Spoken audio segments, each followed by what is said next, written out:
Star Trek Picard, The Last Best Hope, Chapter 1. La Barre, France. Many years after.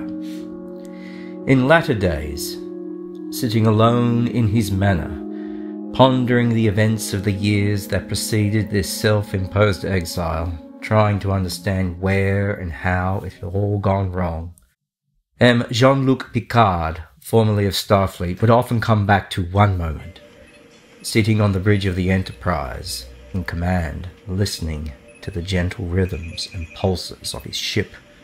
Playing back the memory, he would slow down time, as if instructing the visuals to move at half speed, at quarter speed, and he would observe himself, sitting in his chair, and he would marvel at the sight of the man he had once been, calm, assured, fully in command of himself and all around him.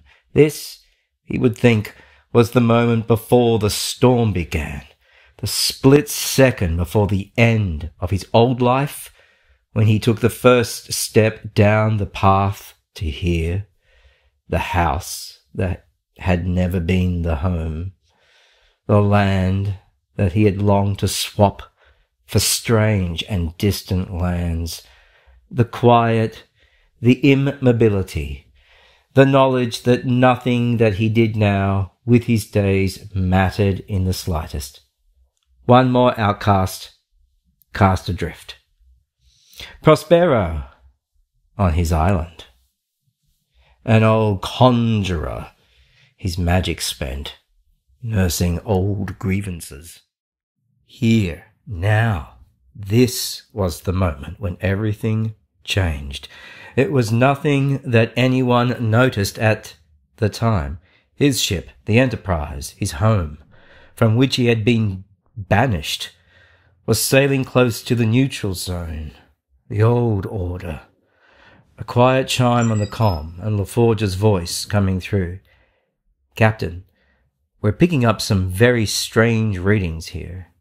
And he had said, incredible, now he thought of it. How blind can a man be? He had indeed said, "Anything for us to worry about, Commander?" Yes, thought Picard, years later. Yes, more than you could have ever known. Watch out. Beware. Choose your course wisely now. Let me get back to you on that one. Another chime, this one signifying an incoming message from Starfleet Command. Picard stood up, smoothed imagined imperfections from his uniform, and went into his ready room, where he received a summons back to Earth. And all that was to follow had followed. He had not, now that he had thought about it, seen the Enterprise since. Clouds flecked across the hillside, the vines hung heavy, the old clock ticked in the hall. Time yawned ahead, empty time.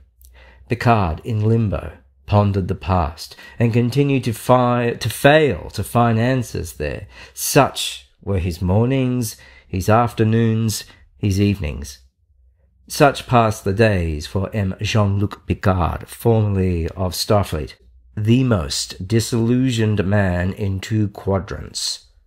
At this point, usually, Picard would sigh and raise his eyes and look around his beautiful, too quiet land, and he would catch sight of either Laris or Zban looking back at him, shaking her head as if to say, "He thinks too much, and it does no good."